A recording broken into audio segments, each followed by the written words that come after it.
Welcome to CityWise. I'm your host, Tiana Stevens. CityWise is produced by the City of Rochester to shine a spotlight on city living at its best. We're going to start with a look at what's happening in your city.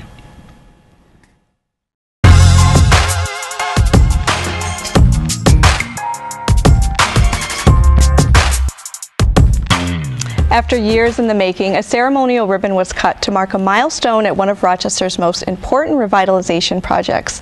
College Town is a mixed-use development at Mount Hope and Elmwood with 500,000 square feet of stores, apartments, offices, and restaurants.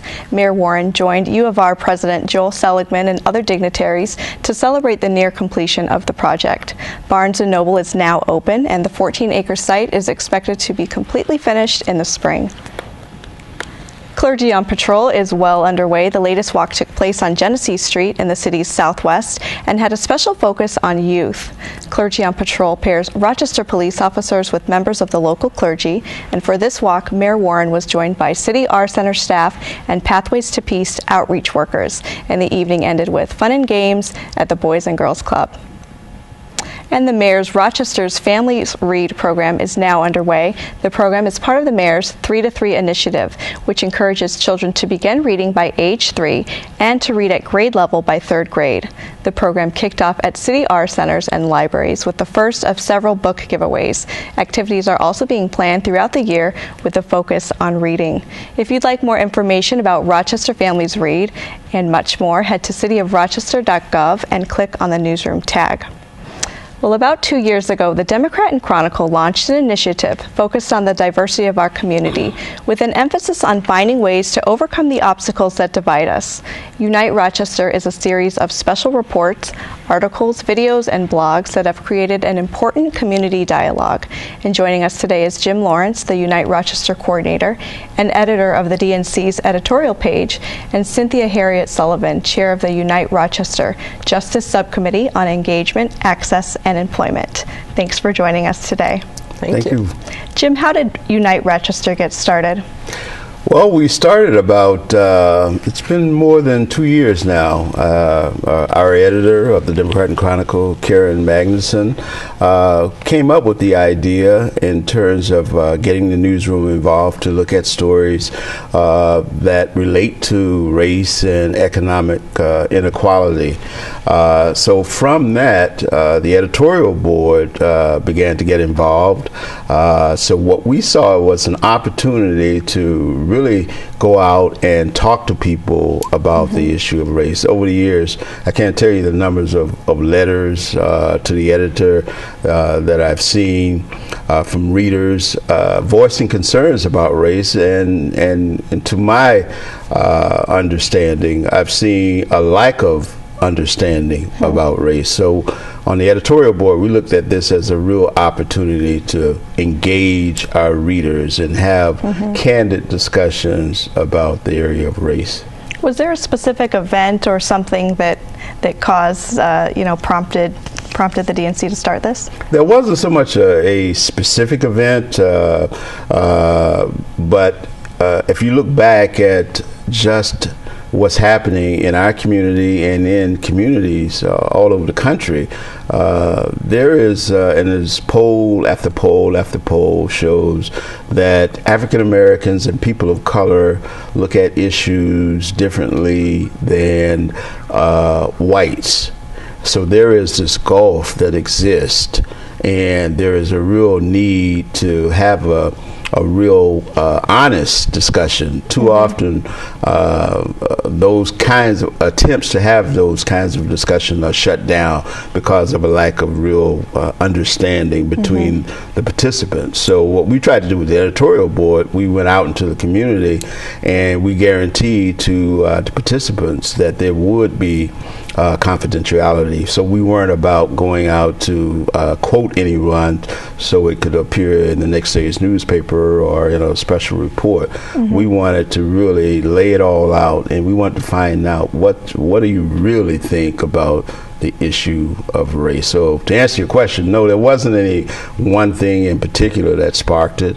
It was just a combination or a culmination of a lot of things, and we saw it as an opportunity to deal with an ongoing problem that no one was really addressing. Okay. And Cynthia, what's the role of the Justice Committee? For justice specifically, our role is to look at the issue of whether or not racial disparity exists within the criminal justice process. And we looked at it across the board, from the point of initial contact with police and law enforcement all the way through to probation or parole. So we wanted to look at everything. And you're retired law enforcement lieutenant with the Rochester Police Department for many years. I am, yeah. What is your specific experience as it relates to the work that Unite Rochester does? Well, I've always been community-minded, even before I was involved in law enforcement, and even during that, I always volunteered my time. It was the culture, value system I was raised in. But when I left the department, I went to work for this nonprofit, a criminal justice nonprofit in Washington, D.C. Loved it, but that way of looking at what problems are underlying within the process and getting at those problems as opposed to putting a Band-Aid on something was something I really fell in love with. So then I brought that to this Unite process when Jim Lawrence asked me to get involved. Let me just add that Cynthia has really been nothing short of a godsend in her willingness to step in, and really we passed the ball to her and she just ran with it. All of the participants in Unite Rochester are volunteers, and we have people who are giving their time, their expertise, and their energy to really look at trying to come up with systemic changes. As I often say, this is not a kumbaya kind of thing where everybody would bring their ethnic dish and call it a day. We're about trying to change the way that business operates in this community, especially when it comes to the issues of race and the inequities that have existed far too long. So while a lot of folks still unaware of who we are and what we're doing, and it also has to be pointed out that the people who are at this stage of Unite Rochester who are involved are many of the leaders of the community. Specifically when it comes to the Unite Justice Committee, we have the chief public defender, we have the district attorney, we have some of the top judges, including Judge Craig Doran, who I have to point out that here is someone who actually picked up the phone and called and said, hey, what can we do? And he's been at the table ever since, and along with the judges at all levels, from city court to state court. So, and speaking of right, I wanted to stress you have a community forum coming up. Can you talk about that? Yeah, the forum, I just wanted to stress with that everyone's brought their A game. It might be Sandra Dorley, who's the chief prosecutor, but she's rolling her sleeves up and working hard. Everybody's doing that. But the forum was intended to address the concerns that the public at large might have about the criminal justice process. So it's an opportunity to have all of their criminal justice leaders present at the same time, and the issues or concerns that they see or have to deal with on a regular basis, to have them answer those questions. Okay. Because often as law enforcement, I would see that there's some right and wrong on both sides, and a lot of it was just kind of understanding where each side is coming from. Okay. Well, we really appreciate the work that Unite Rochester is doing, and all the articles on the Democrat and Chronicle's website. There's so much to cover, but we're out of time for this interview. Be sure to tune in on Thursday, November 13th at 6 p.m. on City 12 for the live broadcast of the Unite Rochester Community Forum, or watch a live stream at cityofrochester.gov/mayor webcast.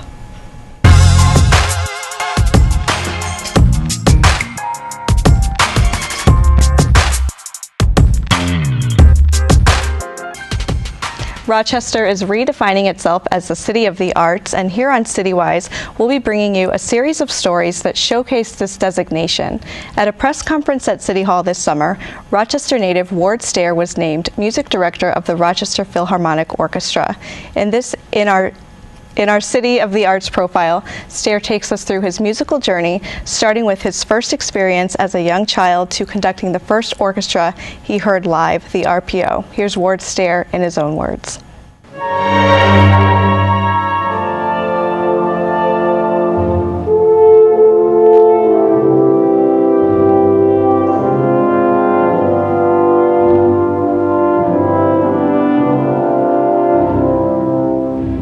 Music is very much a living, breathing thing. It's a wonderful thing. It's alive itself. When I was around 5 years old, I was listening to a recording that my father played, and it was kind of a fateful moment because he said, after he had explained what a record was and that it had sound and music on it, he said, "Would you like to hear one?" And I said, "Yes." And he said, "Pick." And there was a wide variety, and my little finger happened to land on a Beethoven symphony.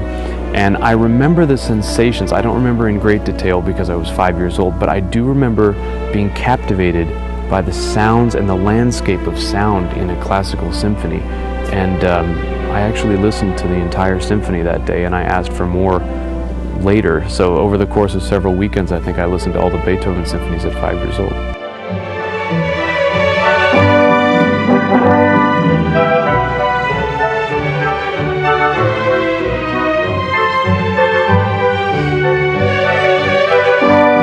The first orchestra that I ever heard live was the Rochester Philharmonic. So being here now as the music director is a little bit surreal for me because I remember sitting up in the loge up there many times with my family and watching. I remember fighting with my sister over the binoculars because we wanted to look at all our favorite sections and favorite instruments up close.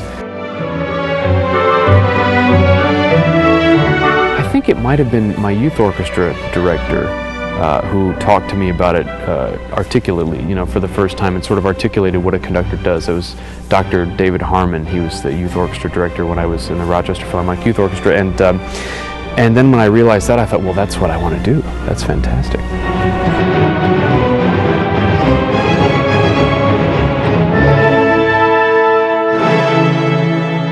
I skipped a year in high school, went to Juilliard when I was 16 years old, and then when I was 18, actually after halfway through my second year, I was appointed principal trombone of the Lyric Opera of Chicago. So I left school to go to Chicago when I was 18, and I started, just dove in really to the professional world, and I played there for 6 full seasons. And while I was in the orchestra, in the Lyric Opera Orchestra, I also subbed a lot with the Chicago Symphony and once with the New York Philharmonic, which was amazing. So I was playing with really great orchestras, but then I had time in the off season to really pursue my end goal and my main dream, which was to become a conductor.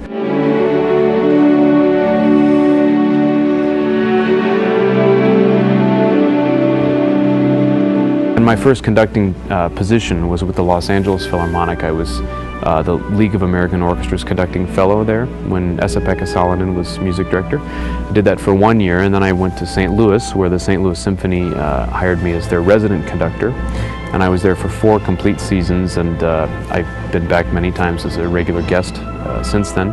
I've conducted a lot at the Lyric Opera Chicago and some in Europe and kind of all over the place. For the last 2 years I've been really guest conducting, and so now it's wonderful to have a home base and have a fantastic orchestra of my own.